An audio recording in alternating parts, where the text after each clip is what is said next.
প্ৰধানমন্ত্ৰী নৰেন্দ্ৰ মোদী ডাঙৰীয়া 20 তাৰিখে 2:45 বজাত গুৱাহাটী বিমানবন্দৰত অৱতৰণ কৰিব। গুৱাহাটী বিমানবন্দৰত অৱতৰণ কৰিয়ে তেওঁ পোনে পোনে লোকপ্ৰিয় গোপীনাথ বৰদলৈৰ এটা সুবিশাল প্ৰতিমূৰ্তি উদ্বোধন কৰিব।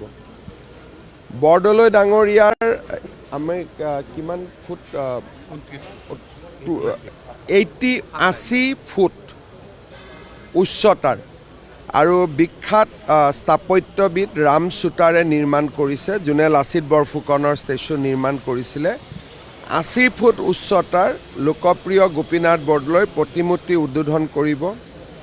তাৰপিছত তেখেতে বিমানবন্দৰত গৈ নতুন টাৰ্মিনেলটো উদ্বোধন কৰিব আৰু 15 মিনিট সময় তেখেতে টাৰ্মিনেল বিল্ডিংটো পৰিভ্ৰমণ কৰিব।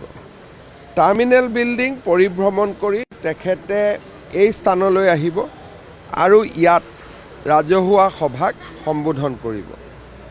ৰাজহুৱা সভাক সম্বোধন কৰি তেওঁ এয়াৰপৰ্টৰ পৰা পোনে পোনে ভাৰতীয় জনতা পাৰ্টীৰ কাৰ্যালয়লৈ যাব আৰু ভাৰতীয় জনতা পাৰ্টীৰ কাৰ্যালয়ত তেখেতে আধা ঘণ্টা সময় অতিবাহিত কৰিব।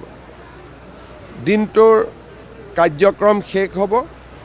ৰাজ্যিক অতিথিশালাত তেখেতে নিশা আৰাম কৰিব, নিশা তেওঁ তাতে থাকিব।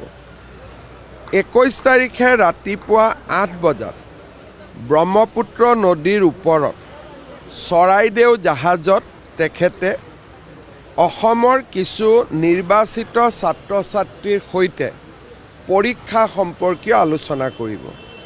প্ৰধানমন্ত্ৰী ডাঙৰীয়াৰ এটা কাৰ্যক্ৰম আছে পৰীক্ষা পে চৰ্চা। সেই পৰীক্ষা পে চৰ্চা তেওঁ অসমৰ ছাত্ৰ ছাত্ৰীৰ লগত কৰিব। প্ৰায় 25ৰ পৰা 30 গৰাকী ছাত্ৰ ছাত্ৰীৰ সৈতে তেখেতে বাৰ্তালাপ কৰিব আৰু ব্ৰহ্মপুত্ৰ নদীত জাহাজখন চলি থাকিব। গুৱাহাটীত আমি নিৰ্মাণ কৰা নতুন ইনলেণ্ড ৱাটাৰ টাৰ্মিনেল, জাহাজ টাৰ্মিনেল মহেন্দ্ৰ মোহন চৌধুৰী হস্পিটেলৰ কাষত, তাতে তেওঁ এই কাৰ্যসূচীৰ কাৰণে জাহাজত আহিব। তাৰপিছত তেখেতে পোনে পোনে বৰাগাঁৱত শ্বহীদ স্মাৰকলৈ যাব। অসম আন্দোলনৰ বীৰ শ্বহীদসকলৰ প্ৰতি প্ৰধানমন্ত্ৰী নৰেন্দ্ৰ মোদী ডাঙৰীয়াই শ্ৰদ্ধাঞ্জলি জ্ঞাপন কৰিব। তাৰপিছত তেখেত আকৌ বিমানবন্দৰলৈ আহিব। ইয়াৰ পৰা তেওঁ ডিব্ৰুগড়লৈকে যাব। ডিব্ৰুগড়ৰ পৰা নামৰূপ তেওঁ 12 বজাত গৈ পাব আৰু নামৰূপত ফাৰ্টিলাইজাৰ যিটো আমি নতুন ফেক্টৰী বনাই আছোঁ 12 লাখ মেট্ৰিক টনৰ, তাৰ তেওঁ ভূমি পূজন আৰু আধাৰশিলা কৰিব। 1 ঘণ্টা সভা চলিব। দিনৰ 1 বজাত তেওঁ আকৌ ডিব্ৰুগড় বিমানবন্দৰলৈ উভতি আহিব আৰু 21 তাৰিখে 1:30 বজাত তেখেত নতুন দিল্লীলৈ উভতি যাব। এইটোৱে হৈছে তেখেতৰ সম্পূৰ্ণ কাৰ্যসূচী। অসমৰ বাবে যিটো গোপীনাথ বৰদলৈ বিমানবন্দৰ নিৰ্মাণ হৈছে, ই অকল বিমানবন্দৰে নহয়, ই পৰ্যটকৰ কেন্দ্ৰ হ'ব। ভিতৰত এখন হেঙিং ফৰেষ্ট বনোৱা হৈছে। অত্যাধুনিক কলা কৌশল প্ৰয়োগ কৰা হৈছে। উৰাজাহাজত ভ্ৰমণ কৰা লোকসকলে এটা নতুন অভিজ্ঞতা পাব। ধাৰাপুৰ গড়ল হৈ গুৱাহাটী বিমানবন্দৰৰ পলাশবাৰী নেশ্যনেল হাইৱে পৰ্যন্ত ৰাস্তাটো আমি সম্পূৰ্ণ সজাই পৰাই তুলিছোঁ, যিটো দেখিলে চকুত চাট মৰা। ভৱিষ্যতে এই ৰাস্তাটোৰ ওপৰত এটা এলিভেটেড কৰিডৰো হ'ব, যাতে জালুকবাৰীলৈকে ওপৰে ওপৰে আমি যাব পাৰোঁ। তাৰো ব্যৱস্থা ইতিমধ্যে প্ৰায় হৈ গৈছে। টেণ্ডাৰ 2 এদিনতে আমি আমন্ত্ৰণ কৰিব পাৰিম।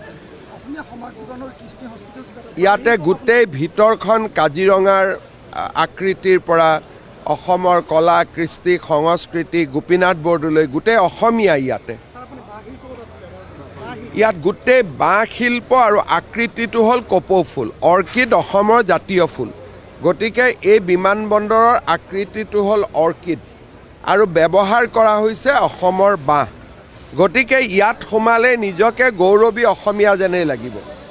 আৰু তাৰ লগতে নামৰূপৰ সাৰ কাৰখানাৰো এটা সুকীয়া গুৰুত্ব আছে গতিকে এই ভ্ৰমণটো অসমৰ কাৰণে খুব তাৎপৰ্যপূৰ্ণ আৰু প্ৰথমগৰাকী প্ৰধানমন্ত্ৰী হ'ব নৰেন্দ্ৰ মোদী যোনে অসম আন্দোলনৰ বীৰ শ্বহীদসকলক তৰ্পণ কৰিব সন্মান কৰিব অসম আন্দোলনৰ চুক্তি 1985 চনত হৈ গ'ল ৰাজীৱ গান্ধী ডক্টৰ মনমোহন সিং PV নৰসিম্হা ৰাও এনেকৈ বহু প্ৰধানমন্ত্ৰী হৈছে কিন্তু অসম আন্দোলনৰ শ্বহীদসকলক আজিলৈকে হয়তো মিটিঙত স্মৰণ কৰিছে কিন্তু কোনো শ্বহীদ বেদীত মাল্যাৰ্পণ কৰা নাই প্ৰধানমন্ত্ৰী নৰেন্দ্ৰ মোদী প্ৰথমগৰাকী প্ৰধানমন্ত্ৰী হ'ব যোনে শ্বহীদ স্মাৰকত গৈ আমাৰ জাতীয় শ্বহীদসকলৰ প্ৰতি শ্ৰদ্ধা নিবেদন কৰিব গতিকে এই ভিজিটটো বহুতখিনি তাৎপৰ্যপূৰ্ণ